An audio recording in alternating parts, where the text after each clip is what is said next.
Hello everyone. Today, we are going to discuss a topic is the power and potential of parallelism. In this session, we will move beyond the basic idea of parallel computing and explore exactly how it generates speed, the mathematical laws that govern its limits, and the future technologies like quantum and exascale computing that rely on it. Let's begin. First, we must define what we mean by the power of parallelism. Parallelism is defined as performing multiple operations simultaneously to improve the speed, efficiency, and capability of computing systems. Why is this essential right now? It is because modern problems involve huge data and complex computations. The traditional methods of processing one thing at a time simply cannot keep up with the scale of data we generate today. Parallelism becomes essential to handle this load. One of the most tangible benefits of parallelism is speedup.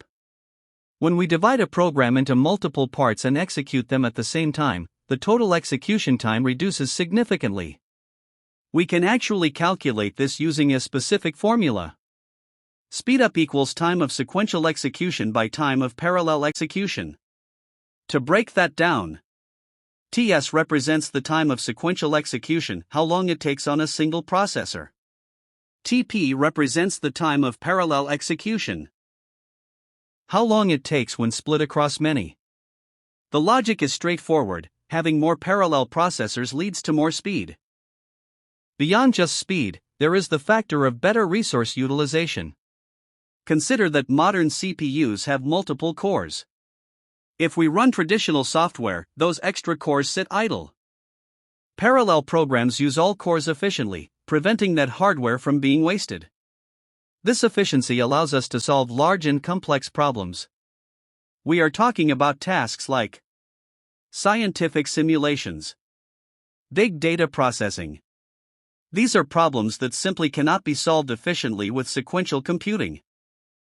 Parallelism is what enables these computations to happen in real time. Another critical aspect of this power is scalability. As the data size increases, we don't have to redesign the whole system, we can simply add more processors to handle the workload.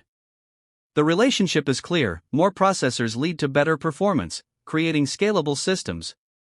This results in reduced execution time for data-intensive tasks.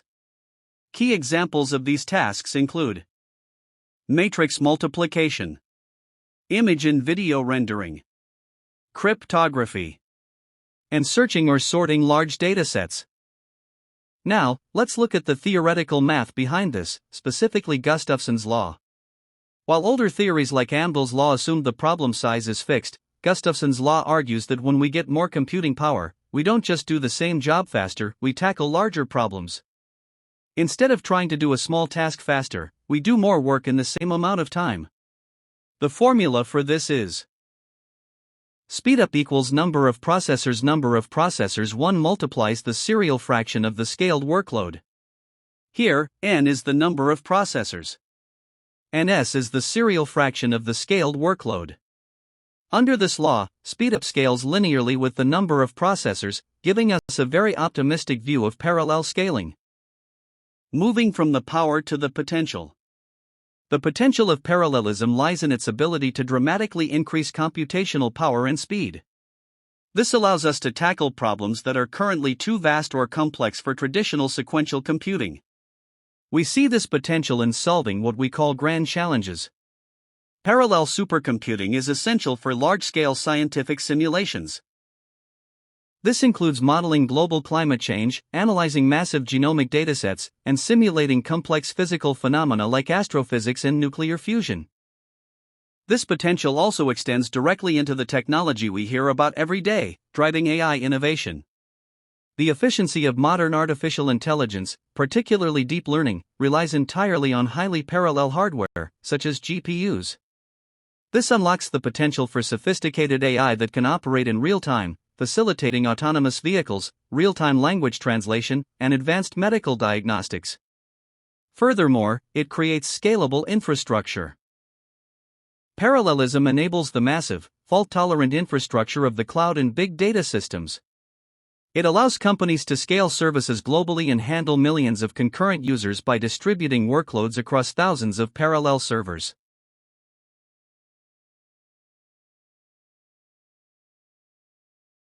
Looking ahead, the future of computing depends on pushing these parallel boundaries. First, we have exascale computing. This is the race to build supercomputers capable of an exaflop, a quintillion operations per second. This pursuit is purely about achieving greater parallelism to enable next-generation scientific breakthroughs. Second, we have quantum computing. This emerging field represents the ultimate form of parallelism. In quantum systems, operations occur on all possible states simultaneously, promising exponential speedups for tasks like drug discovery and cryptography. Introduction. Today, we will examine the critical applications of parallel computing. From weather patterns to financial markets, the ability to process multiple tasks simultaneously is transforming industries. Scientific computing. First, let us look at scientific computing. Tasks such as weather forecasting, climate modeling, and molecular dynamics require processing huge mathematical computations simultaneously. Without parallel processing, these simulations would take far too long to be useful.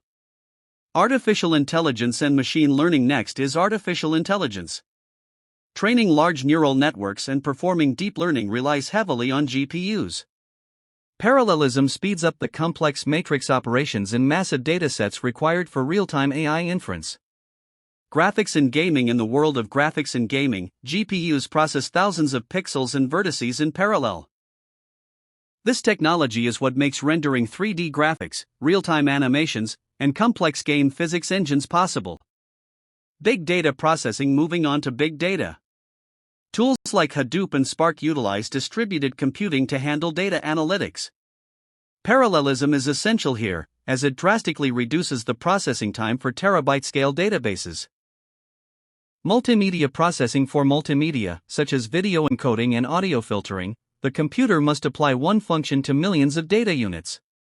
This is a perfect example of data-level parallelism. Robotics and real-time systems. In robotics and autonomous navigation, speed is a safety requirement. Parallelism ensures real-time decision-making when processing sensor data and planning motion paths. Financial applications. Finally, in the financial sector, stock market simulations and high-frequency trading need extremely fast computations. These speeds are achieved through parallel processing to handle risk analysis instantly. In conclusion, parallelism is not just a method of computing, it is the foundation of modern performance, enabling us to scale from multi-core laptops to exascale supercomputers. Thank you for your time.